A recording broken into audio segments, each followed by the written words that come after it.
pwede po ba natin palakpakan ng Panginoon?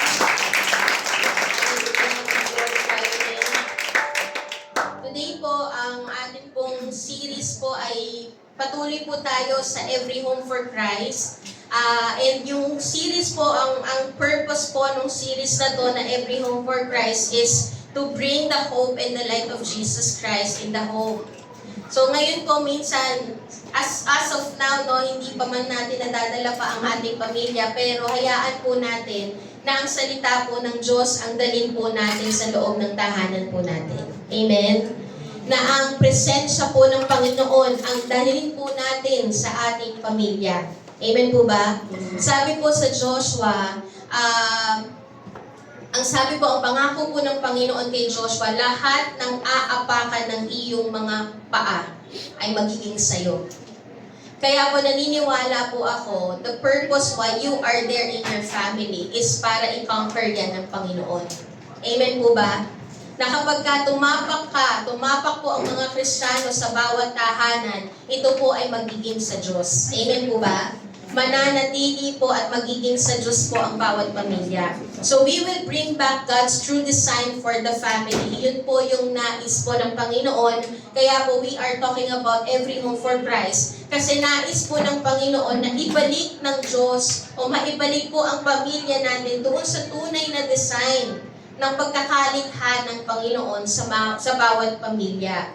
And ang goal po ng Panginoon talaga sa ating pamilya ay talagang maranasan po natin yung pagkilos ng Diyos that the Lord want us or the Lord want to build a strong and healthy family kasi importante po ang pamilya importante po ang pamilya natin sa Panginoon. Amen po ba? Naniniwala po ba tayo? Amen. Hallelujah. Pinag-usapan po natin last week that why is it important sa Panginoon? Because He is the one who created and He is the one who is the author of marriage and family. Ang family po is the first institution that God created to bless the world. Iyan po yung unang samahan na binuo ng Panginoon para pagpalain po ang mundo. Or ang sabi rin po sa Malakay 2, ang sabi po ng Panginoon doon, what He seek is a godly offspring. So, ang reason po kung bakit po nagbuo ang Panginoon ng pamilya to produce a godly offspring para po iyon po yung mag-fill ng mundo. Gusto po ng Panginoon na mapagpala ang mundo sa pamamagitan ng pagpuproduce ng mga godly offspring. Iyon po yung nais ng Panginoon. Mababasa po natin yan sa Malakay 2:16, I think. And kung makikita po natin, ang pamilya po natin, maliit lang siya. Tama po ba? Maliit lang ang bawat pamilya, pero kung magpapatuloy po tayo na mag-produce ng Christ-centered family, in the near future po, makakapag-produce po tayo ng Christ-centered generation. Amen po ba doon? Amen? Kagaya na lang po ng bansang Israel. Ang bansang Israel po, nag-umpisa po muna ito sa family. Tama po ba? Kay Abraham. Nag-start po muna ito sa family ni Abraham at naging isang bansa siya. So kung papansinin po natin, maliit man po ang pamilya natin sa ngayon pero malaki ang impact niyan in the near future. Amen? In the near future po, if we continue to produce a Christ-centered family, we will continue to produce a Christ-centered generation. Amen po ba? Naniniwala po tayo doon? Kasi ang pundasyon po ng isang pinagpalang bansa ay ang pinagpalang pamilya. At ang pundasyon po ng isang pinagpalang pamilya ay malalim na relasyon sa Diyos. Iyan po ang gusto ng Panginoon. Kapag malalim ang relasyon natin bilang mag-asawa, for example, bilang mag-asawa, malalim ang relasyon natin sa ating Panginoon. Maisasalin po natin ang ating po pananampalataya o ang pagkilala at pagmamahal natin sa Panginoon sa ating pamilya. And one day po ang ating pamilya will continue to influence other people para po mahalin din ng Panginoon. And hanggang sa sumunod na panahon, meron din po silang maiimpluwensahang pamilya para po makakilala sa Diyos. Amen po ba? Kapag ka po sa tahanan pa lang po, napalaki na natin ng tama ang ating mga anak. lalabas po sila sa society na meron din pong tamang impluensya sa mga tao sa paligid nila. Amen? Ang reason po kung bakit po meron pong mga, sabihin na natin na hindi magagandang impluensya sa loob ng eskwelahan is because iyon yung nakukuha po nila sa loob ng tahanan. Kaya po, we continue to push this movement to bring the Word of God inside our home, to bring the presence of the Lord inside our home. Kasi kapag napalaki po natin ang ating pamilya at ang ating mga anak into a godly living, they will influence their society into godliness. Amen? Amen? Naniniwala po ba tayo doon? The Lord wants to use the family to bless the nation and the next generation. Kagaya nga po ng pinag-usapan natin last week, when the home fails, the society fails. Okay? The decline of the family is the decline of the community. And the decline of the community is the decline of the nation. Kung gusto po natin na maging maayos yung nation natin, umpisahan po natin ito sa pamilya. Sa pag-aayos ng pamilya. Kasi kapag bagsak ang pamilya, babagsak po ang nation natin. And if the Lord wants to use the family to bless the nation, the enemy wants to destroy family to destroy a nation. Alam po ni Satan na kapag nagpatuloy po tayo sa Panginoon, ginagampanan po natin yung kalooban ng Panginoon. At nagbubuklod po tayo, binubuklod po natin ang pamilya natin para sumamba sa Diyos, magiging matindi po ang impact na magagawa ng pamilya natin. Naniniwala po ba tayo doon? Na magiging matindi ang impact na magagawa ng pamilya nyo para po sa community po natin. If we continue to produce a Christ-centered family. At alam po ni Satan yun, kaya hindi mo siya papayag na mangyari yun. Okay? And when you are building up your family, when you start to truly wanted to bring your family to the Lord, the enemy will start to attack your family. Kung napapansin niyo po, simula nung naging Kristiyano kayo, biglang parang ang daming pag-atake ng kaaway sa buhay niyo.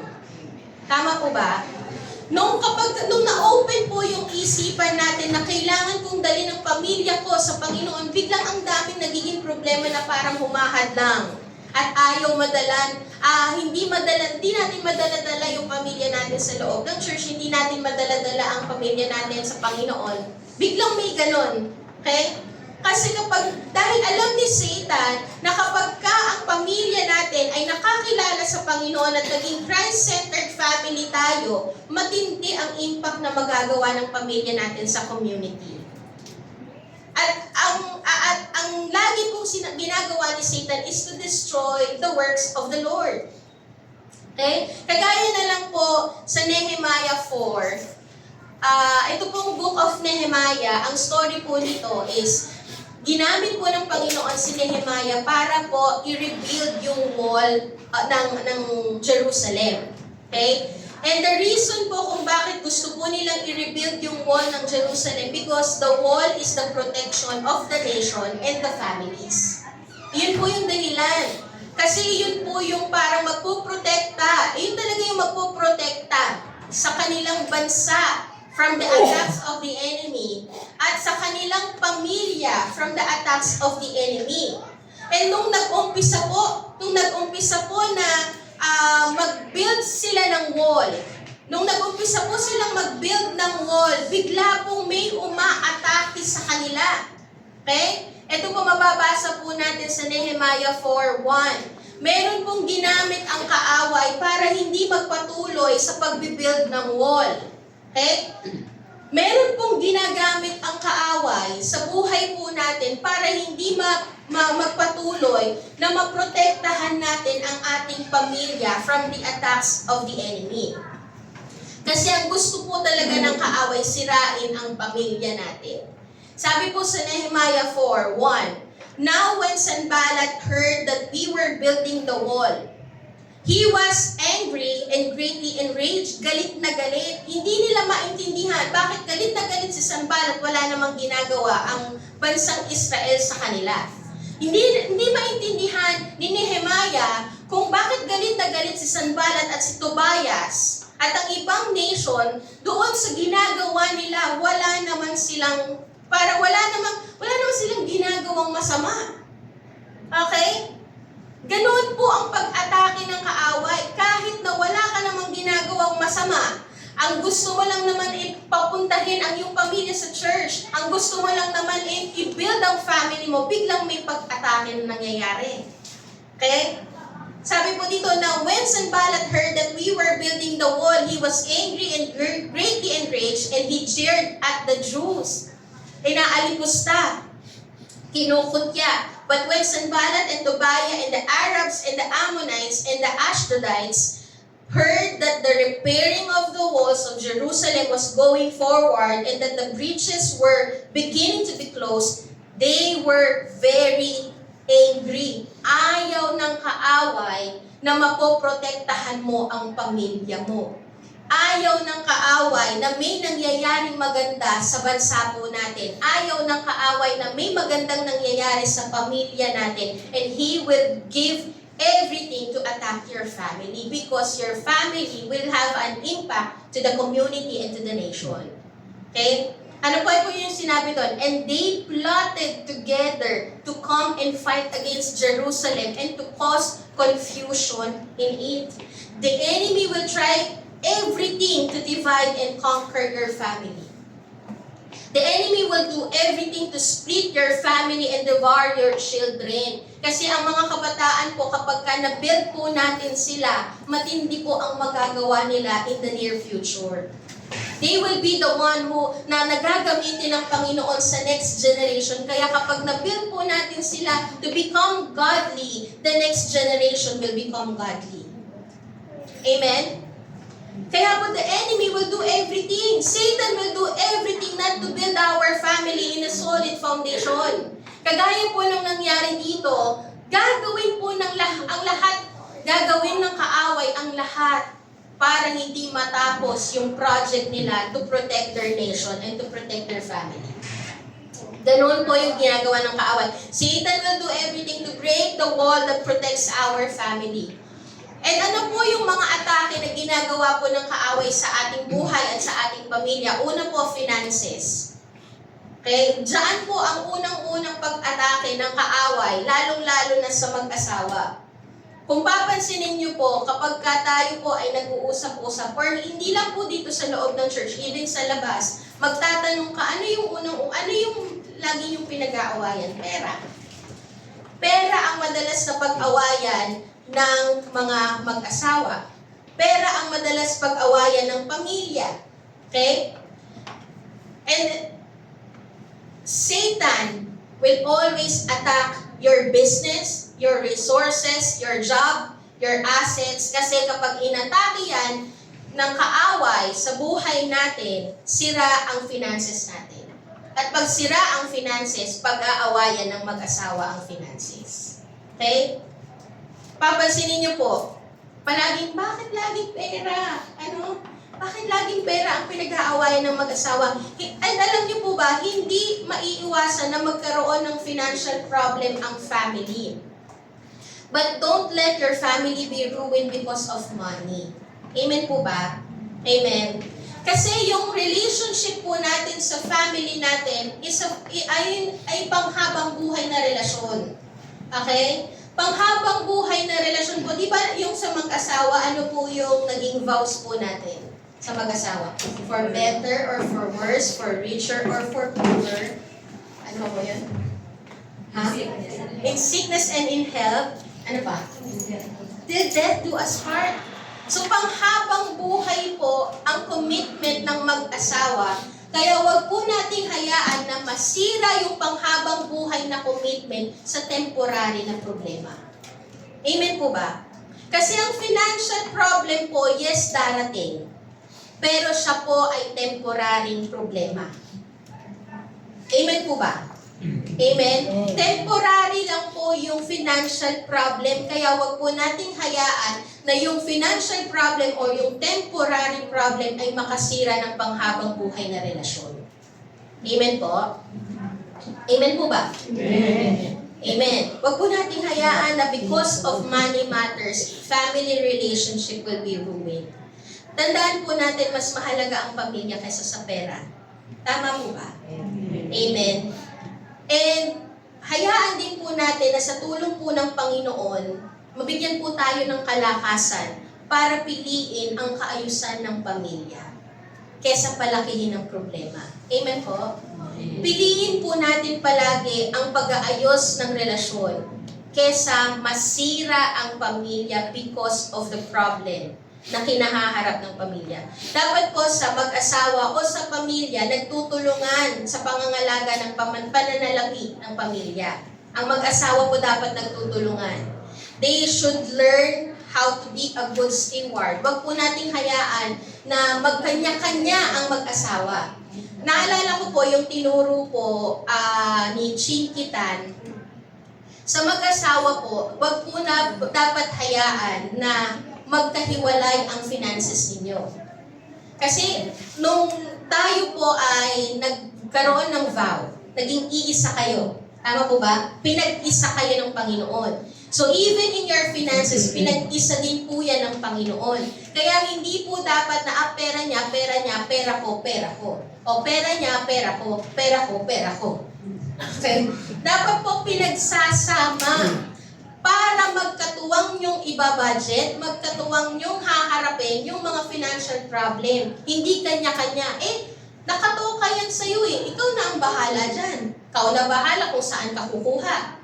Hindi po ganon sa mag-asawa. Kapag ka mag-asawa, even sa finances, pinag-iisa po yun para magkatuwang ninyong haharapin ang problema sa finances. Amen po ba? Amen. Amen? So dapat po nagtutulungan. Okay? Both should learn to be a good steward. And tandaan po natin,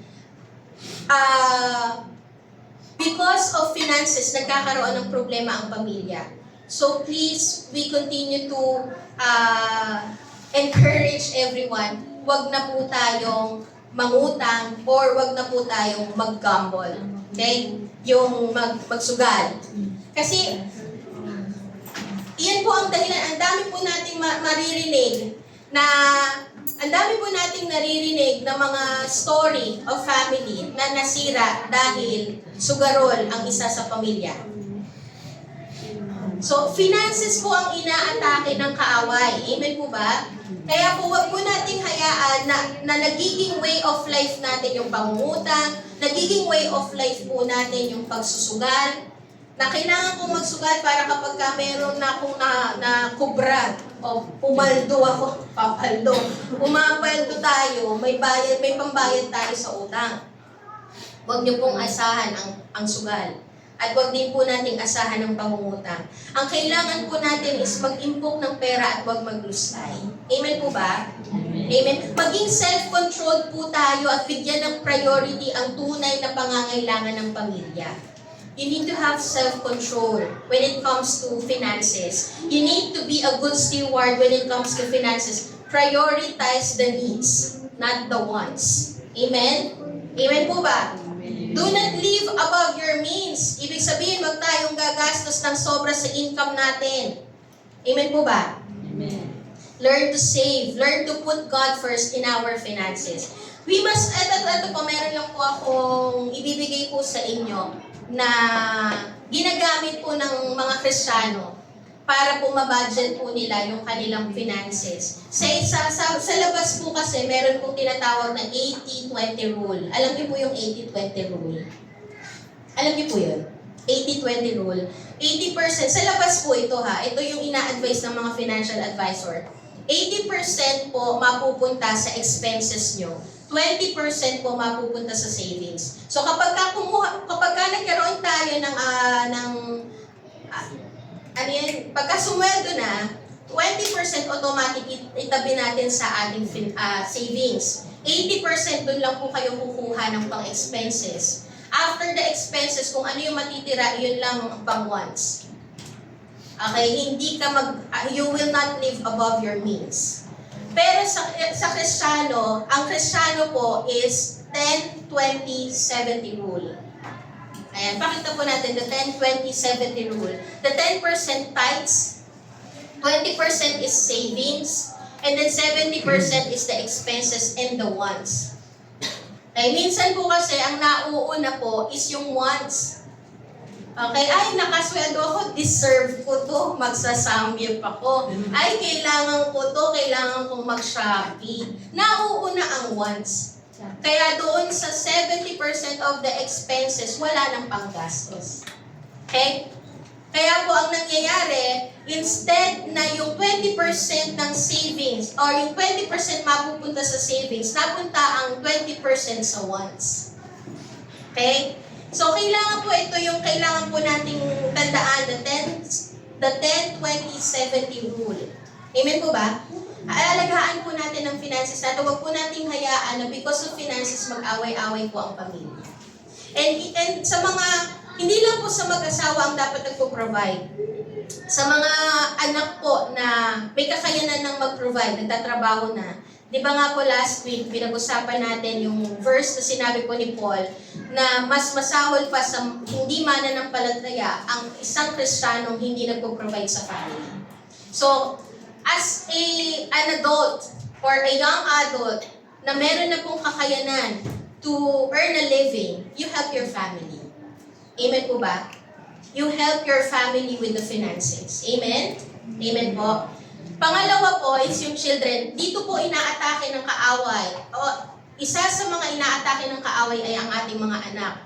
Hindi lang po finances, kundi ang ating mga anak. Because when children are being attacked, it is so heartbreaking po sa mga magulang. Tama po ba, parents? Kapag ka po nakikita natin na nagre-rebelde ang ating mga anak, sobrang hirap po sa puso natin. Tama po? Kaya po, we need to really pray and take good care of our children. And sa mga kabataan, sa lahat ng mga kabataan, huwag po nating hayaang para akong nagsisermon ngayon talaga. Sa mga kabataan, huwag po nating hayaang pasakitan natin ang ating mga magulang dahil nagre-rebelde tayo. Ayun, nasaan po yung mga magulang? Tingnan po tayo sa ating mga anak. Okay? So, you need... So, dapat po, wag po nating hayaan. Kasi yun po yung unang-una na inaatake ng kaaway, yung ating mga anak. Satan will use every means to destroy our children. Because kapag nasira ang mga kabataan, or nasira po yung future ng mga kabataan, sira ang buhay po nila, masisira din po yung future generation. Because they are the one who will lead the future generation. Kaya po we need to truly give time to our children to build them in the Lord. Amen po ba? Kailangan po mabigyan po natin ng panahon na i-build ang ating mga anak sa Panginoon. Amen? Satan will do everything to attack your children. And kung papansinin po natin, ang dami pong ginagawa ni Satan na deception sa mga kabataan. Lately, di ba, napapansin po natin sa Facebook, mayroon mga online gaming, tama po ba, Roblox? Na mapapansin mo, parang pangbata yung Roblox, pero ang pangit ng content. Di ba, ginagamit ng kaawa yung mga dapat na entertainment ng mga bata. Di ba? You need to be careful. We need to be careful as parents po. We need to be careful sa kung ano ang tinatangkilik ng ating mga anak. Amen? Kasi everywhere, the enemy will do everything to deceive our children. Sa television, sa social media, sa online gaming. Kaya po kailangan po maging maingat po tayo bilang mga magulang sa ating mga anak. I-monitor po natin ang tinatangkilik ng ating mga anak. Amen po ba? Amen. Pangatlo po is yung relationship. Hindi lamang po finances, kundi pati children, anak natin, and even our relationship with our family. Satan attacks family to break relationships. Sa husband and wife, mas madalas mag-away, di ba? Sa pamilya, kapag nag-away, ang nanay at ang tatay, nagkakaroon ng effects sa mga anak. Okay? Pag madalas mag-away sa harapan ng mga anak, nagkakaroon po yan ng effects sa mga anak. And Satan will always attack family relationships to break the relationship. Di ba meron pong mga magulang, hindi maayos ang relasyon sa mga anak, may magkakapatid na nag-aaway-away because the enemy wants to create broken relationship that leads to a dysfunctional family. Okay? And inside the family, Satan will try to create fights, arguments, strife. Okay? Hindi lang nailagay ng maayos yung toothpaste, nag-away na. Ano? Yung mga maliliit na bagay, kagaya nga po kahapon, meron po akong nakausap na isa po sa kasama natin, na yung mga nonsense po na issue sa loob ng bahay, hindi na po nila pinagtutuunan ng mga ng lubos na pag-aaway. Huwag po nating hayaan na because of a nonsense issue inside the home, masira yung relationship. Yung naghiwalay kasi ang bawa ng hininga ng asawa. Diba? Okay? Pero totoo yun, meron po akong narinig na naghiwalay dahil ang daming naging concern na minimal concern lang sa loob ng bahay. Naghiwalay. So, the enemy will always try to attack relationship inside the home. Nung nag-start po akong mag-join nung nag-start po akong mag-join sa Rescue Kabataan, ang number one problem po ng mga kabataan kung bakit hindi makapag-focus sa family or hindi makapag-focus sa school o nagloloko sa school because their parents' relationship is not good. Hindi po maayos ang relationship. Nadadamay po yung mga anak because of a broken relationship inside the home. Yung tipong kailangan mag-aral na lang sila tutok na lang sila sa pag-aaral, pero ang iisipin pa nila nag-away si nanay, nag-away si tatay, hindi maganda yung nangyari sa bahay. Diba? Their parents got divorced, iniwan ng magulang. Meron pong mga pamilya na iniwan ng nanay, diba? Most of the family iniwan ng tatay. Alam niyo po ba ngayon po, ang generation, binabansagan po ang generation ngayon na fatherless generation. This generation po ay binabansagan na ng fatherless generation. Why? Because marami pong mga kalalakihan ang hindi tumatayo sa kanilang responsibilidad bilang tatay. That's why most of the generation ay fatherless generation. And yun po yung ginagawa ng kaaway po sa pamilya natin. He will attack finances, he will attack our children, he will attack the relationship inside our home. Okay? And alam niyo po ba, ang natural response, kagaya po nung binasa po natin sa Nehemiah, ang natural response po sa mga atake ng kaaway sa ating buhay is fatigue and frustration. Napapagod ka, nafu-frustrate ka na. Kapag patuloy yung kabi-kabi ng problema sa tahanan, napapagod ka, nafu-frustrate ka. Sa Nehemiah 4:10, nung na-experience po nila yung tuloy-tuloy na pag-atake ng mga kaaway sa kanilang buhay o sa kanilang pagtatayo ng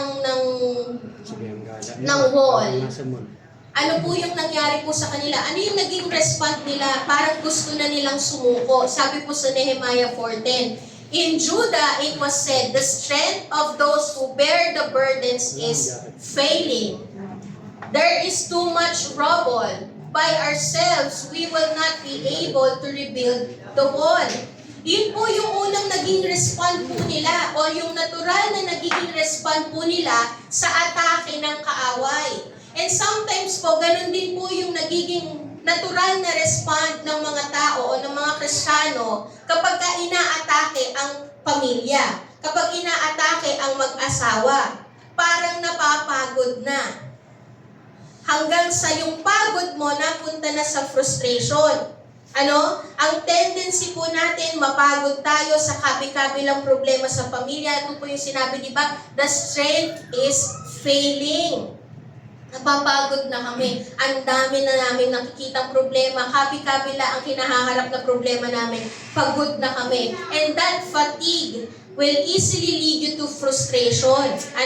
Yung frustration na nadidismaya ka na sa nangyayari sa pamilya. Parang kagaya po nung sinabi nila doon sa verse, we will not be able to rebuild the wall. Na kapag napagod ka, ang tendency mo, kalimutan yung pangako ng Diyos na may gagawin si Lord sa pamilya mo. Kapag napagod ka, it will lead to frustration na parang wala namang nangyayari, parang hindi naman talaga, parang wala naman talagang ginagawa si Lord. Parang ako na lang ang umaayos ng pamilya, parang ako na lang ang nagtataguyod sa pamilya hanggang sa huminto ka na lang, ayoko na, tapos na, pagod na ako. Ganun po yung nagiging natural na respond natin o nagiging unang respond natin at hindi po dapat ganun. Hindi po dapat ganun ang maging respond natin na napapagod na ako, parang hindi naman na worth it na ipaglaban ng pamilya. Napapagod na ako, parang hindi naman na worth it ipaglaban ng marriage. Hiwalay na lang kung hiwalay. Ganun po yung nangyayari sa atin. Napapagod ka na sa nangyayari sa iyong asawa, puro awayan na lang. Kaya ang tendency mo, hindi naman na ata maaayos yung marriage. Maghiwalay na lang kami. Di ba yun agad yung nagiging tendency natin? Napapagod ka na paulit-ulit kang nagsasabi sa mga anak mo, nagbibigay ka ng mga advices, dinidisiplina mo, paulit-ulit kang sumusuway, pero nagre-rebelde pa rin ang mga anak natin. Hindi na talaga, nagkakaroon tayo ng kaisipan na parang hindi naman na talaga titinutong anak ko. Diba? Sinusukuan natin ang pamilya natin dahil pagod tayo. Kapag nag-umpisa kang mapagod sa atake ng kaaway, ang tendency niyan, sukuan mo ang pamilya mo. Sukuan mo ang marriage mo. Okay? Huwag po nating hayaan na sukuan natin ang pamilya natin. Amen po ba? Amen? Huwag kang susuko, kapatid. You need to continue to fight for your family. Amen po ba? Dapat po kasi ang tirahan po ay hindi tirahan. Alam niyo po yung tirahan ng tirahan. You always fight for it. You always fight each other. Laging nag-aaway yung magkapatid. We are not here. We are not each other's enemy. Tandaan po natin na hindi po tayo yung magkakaaway. Amen po ba? Sa loob ng tahanan, hindi po asawa nyo ang kaaway nyo. The enemy, we have this enemy, and Satan will always try to destroy your marriage. Kaya hindi po asawa natin ang kaaway natin. Hindi rin magulang natin ang kaaway natin. It is the enemy. It is Satan. Okay? Kaya you need to always fight for your family. Huwag mong sukuan ang pamilya mo. Amen po ba? Amen? Pakisabi po sa katabi, kapatid, huwag mong sukuan ang pamilya mo. Amen? Huwag mong sukuan ang pamilya mo. Ang right response po to the attack. Kapag ka po inaatake tayo, ang nagiging response natin, mapagod tayo, at kapag napagod tayo, ma-frustrate tayo. Pag na-frustrate tayo, susukuan natin ang pamilya. Pero ang tamang response po sa mga atake ng kaaway sa buhay natin is you need to fight for your family. Amen? Pakisabi po sa katabi, fight for your family. Fight for your family. Fight for your family. Pakisabi po ulit sa katabi, fight for your family. Fight for your family. The right response when we are attacked is to fight for our family. Tandaan po natin, do not fight each other. Hindi po ang pamilya natin ang kaaway natin. Hindi ang asawa natin ang kaaway natin.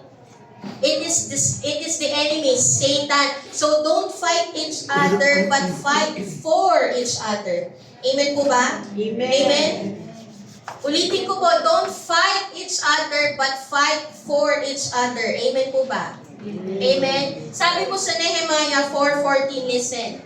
Nehemiah 4:14, ang sabi po dito, and I looked and arose and said to the nobles and to the officials and to the rest of the people, do not be afraid of them. Remember the Lord, who is great and awesome, and fight for your brothers, your sons, your daughters, your wives, and your homes. Fight for your family.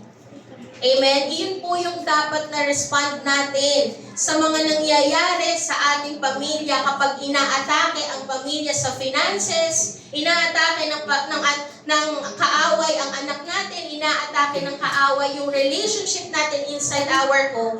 The right response is to fight for your family. Fight for your family, wag mong sukuan. Amen po ba? Amen? Ang sabi po dito, remember the Lord who is great and awesome. Yes, nakakapagod ang atake ng kaaway, pero tandaan mo that the Lord is great and awesome. Mas higit ang kapangyarihan ng Diyos kesa sa atake ng kaaway. Amen po ba? Mas higit at magtatagumpay ang plano ng Diyos kesa sa ginagawa ng kaaway sa pamilya natin. Amen po ba? Naniniwala po ba tayo doon?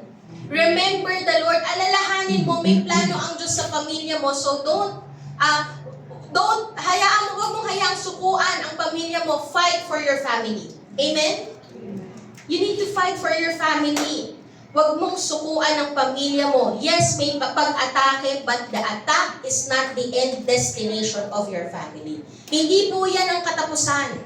May problema po sa pamilya, may problema sa finances, hindi iyan ang katapusan. May nangyayaring hindi magandang relasyon, nagre-rebelde ang anak, hindi iyan ang katapusan. May gagawin si Lord at may plano si Lord. Mas higit ang plano at mas magtatagumpay ang gawa ng Panginoon kesa sa pag-atake ng kaaway sa pamilya natin. Amen po ba? Naniniwala po ba tayo doon? Amen. Hallelujah. And paano po natin, how are we going to fight for our family? Sabi po sa Nehemiah 4:9, nung nag-umpisa pong magkaroon ng pag-atake ang kaaway po sa kanilang buhay o sa mga tao na nagbibuild ng wall, ano po yung ginawa nila? And we pray to our God and set a guard as a protection against them day and night. Don't get tired of praying for your family. Amen. You continue to intercede for your family. Kaya nga po, di ba, meron po tayong ginawa na prayer and fasting dawn watch. Yung ginagawa po nating dawn watch, hindi po ito para lang po sa mga leaders. Lahat po tayo ay ine-encourage na mag-join because we are praying for the families. Pinagpipray po natin ang bawat pamilya kasi alam po natin na meron po tayong desire na dalhin natin ang pamilya natin sa Panginoon. Amen po ba? Kaya po, don't get tired of praying for your family. Intercede. You pray to the Lord for your family. Fight for your family through prayer. Iluhod po natin sa Panginoon ang ating pamilya. Amen po ba? Amen? And ang sabi din po sa Nehemiah 4:17-18, pwede ko po bang tawagin ng worship team? Sa Nehemiah 4:17-18, sabi po dito, sa gumagawa ng pader, hawak sa isang kamay ng mga sa isang kamay ng mga nagpapasa ng kanilang dala at sandata naman ang hawak sa kabilang kamay. So ang nangyari po dito, because kulang po ang tao, kulang po ang workers in rebuilding the wall. Ang nangyayari po, lahat po ng mga workers nila, yung isang kamay po nila ay may hawak ng tools to rebuild the wall. Okay? Sa isang kamay, hawak po nila yung tools para i-build yung wall. And on the other hand po, sa isang kamay o sa kabilang kamay naman po, hawak nila yung weapon para handa po silang i-defend yung kanilang pamilya sa atake ng kaaway. Kung papansinin niyo po, hindi po nila hinayaan na masira po o matigil yung pagbibuild ng wall. At habang binibuild po nila yung wall, nakikipaglaban po sila sa atake ng kaaway. Ang sabi po dito, ano po yung sabi? Ang mga gumagawa sa pader ay may sariling espada na nakalagay sa kanyang baywang. At nasa tabi ko naman ang isang may hawak ng trumpeta. On one hand is the hammer to build the wall, and on the other hand is the sword to fight. Ganun po yung eksena po nila. So habang binibuild po nila yung physical needs ng kanila pong nation, they are fighting for the spiritual needs of their nation. Habang binibuild po nila yung physical needs of their family, hawak po nila sa kabilang kamay yung sword to build the spiritual needs of their family. Ganun po yung ginagawa nila. Sa buhay po natin, sa pamilya po natin, yes, yes, I know na meron pong physical needs ang ating pamilya. You will provide for your family. Tama po ba? Magtatrabaho tayo para sa provision ng family natin. And that is the hammer. But don't forget the sword. The sword is the weapon, the word of God to rebuild the spiritual needs or to provide for the spiritual needs of your family. Wag po nating hayaan na matutok lang tayo sa pag-build ng wall, nakakalimutan natin na ipaglaban ang spiritual life ng ating pamilya. Amen? The hammer is about building the physical needs, and the sword is about building the spiritual needs of your family. Para po maging matibay ang ating pamilya, hindi lamang po tayo magpo-provide sa physical na pangangailangan nila. Mag-provide din tayo sa spiritual na pangangailangan nila. Amen po ba? The hammer is the work for the physical provision. Mag-e-effort po tayo to give time para sa pag-aayos ng relasyon natin sa ating pamilya. We will give time. Di ba marami pong mga pamilya, mayroon po tayong mga family time. And that family time is to build relationship with our family. To build relationship with our spouse, to build relationship with our children. Di ba? We have time to build relationship with one another. Pero don't forget that there is a sword. That you will not just work, hindi ka lang basta magtatrabaho para i-build yung relationship mo sa pamilya mo. Magtrabaho din po tayo para ibigay yung salita ng Diyos to build the relationship with the Lord. Amen po ba? Habang nagbibuild tayo ng maayos na relasyon, hindi po natin sinasabi na, puro hayaan mo lang na relationship lang natin pamilya ang maging maayos at sira ang relationship natin sa Panginoon. Kailangan po, kung habang nag-aayos tayo ng relasyon sa ating pamilya, ayusin din natin ang relasyon natin sa Diyos. Yung pamilya po natin, hayaan natin na talagang dalhin natin sila sa Panginoon. The hammer is the word for the physical provision, and the sword is the word for the spiritual provision. Physical at spiritual ang concern ng pamilya.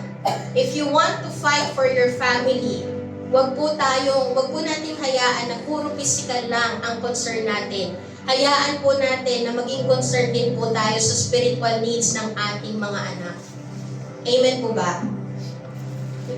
Now, ang tanong po today, ano yung mga bagay na kailangan mong i-build at i-restore sa family natin? Ano po kaya? Evaluate po natin ang ating sarili. Ano po yung mga bagay na kailangan nating i-build sa pamilya natin? Ano yung mga bagay na nasira na kailangan nating i-restore sa family natin? Kung sa finances, tama ba ang pag-handle ng finances natin? Iyan ba yung bagay na dapat mong i-build? I-build mo ba yung maging good steward ka of finances? Na kaya kayo nag-aaway mag-asawa sa pamilya is because hindi tayo marunong humawak ng finances. No? Nawawala pa sa atin ng contentment. Okay? Na dati, nakakasahod ka ng 10,000 monthly, kasya naman. Pero, nung nakaranas ka ng 20,000 monthly, biglang hindi nagkasya. Baka dahil hindi tayo marunong humawak ng finances. Baka nawala yung contentment sa atin. No? Nagkakanya-kanya ba tayo sa finances? Kailangan ba natin ma-restore yung pag-aayos ng mag-asawa para hindi magkanya-kanya sa finances? Nawawala po ba yung pagtutulungan na mataguyod ng pamilya? Nagkakanya-kanya po ba ang pamilya? So, iyon po ba yung mga bagay na dapat i-build at i-restore? I-restore po natin na ibalik muli yung unity inside our home, yung pagtutulungan inside our home. Tandaan po natin sa pamilya dapat nagtutulungan. Pagtutulungan po ang dapat na makita sa pamilya, hindi po pinagtutulungan ang isa sa miyembro ng pamilya. Ano? Sa relationship, ano po yung kailangan po nating i-build at i-restore? Sometimes po, bilang mga Kristiyano, ito po yung mga bagay na nane-neglect natin eh. Kasi parang, okay naman na. Parang ang dali naman ng pag-usapan yung family, na neneglect po natin itong i-evaluate sa buhay natin. Kasi nga sanay tayo lang na parang nasasantabi natin yung pag-usapan ng pamilya. Nawawala sa atin na dapat pag-usapan ng pamilya, na dapat ang pamilya natin ay ibalik natin sa tamang design na kung paano tayo nilikha ng Panginoon, ibalik natin sa tamang design. Sa relationship, kailangan po ba nating ayusin ang relationship natin mag-asawa? Nawawalan po ba tayo ng panahon sa ating pamilya? Iyon po ba yung kailangan nating i-build at i-restore? Yung relationship natin sa ating mga anak. Baka po kasi pagka nasa tahanan tayo, nakatutok na lang tayo sa cellphone kaysa kausapin ng mga anak natin. Iyon po ba yung kailangang ibalik? Iyon po ba yung kailangang ipaglaban ngayon? Parang napakaliit na parang hindi natin binibigyan ng panahon, pero ang laki po ng impact nito sa family natin. Naituturo po ba natin sa kanila ang salita ng Diyos? Nagsasama-sama pa po ba tayo ng manalangin? Nagsasama-sama pa din po ba tayo bilang pamilya na mag-aral ng salita ng Diyos? Are we building family altar? Nagsama-sama. O even sa spiritual life, kanya-kanya tayo. Although ang paglago po ay personal, pero you have your family. And if our family is a Christian family, then we continue to encourage. Sama-sama tayo po na magkaroon ng family devotion. Kung nagpa-family devotion kayo noon, ibalik po natin yung family devotion today. Kung nag-worship tayo as a family before at nawala po yun ngayon, baka ito po yung panahon na sinasabi ng Panginoon, restore that family worship. That you are worshiping the Lord together. You are seeking the Lord through His Word together as a family. As husband and wife. Sama-sama po ba tayo pa rin? Kailangan po ba natin ipaglaban ulit yung family altar natin? Okay? Baka po nawala na. Nawala na sa isipan natin yung family altar. Ito po ba yung bagay na dapat po natin muli ipaglaban? Our family altar. You need to continue to pray. Amen?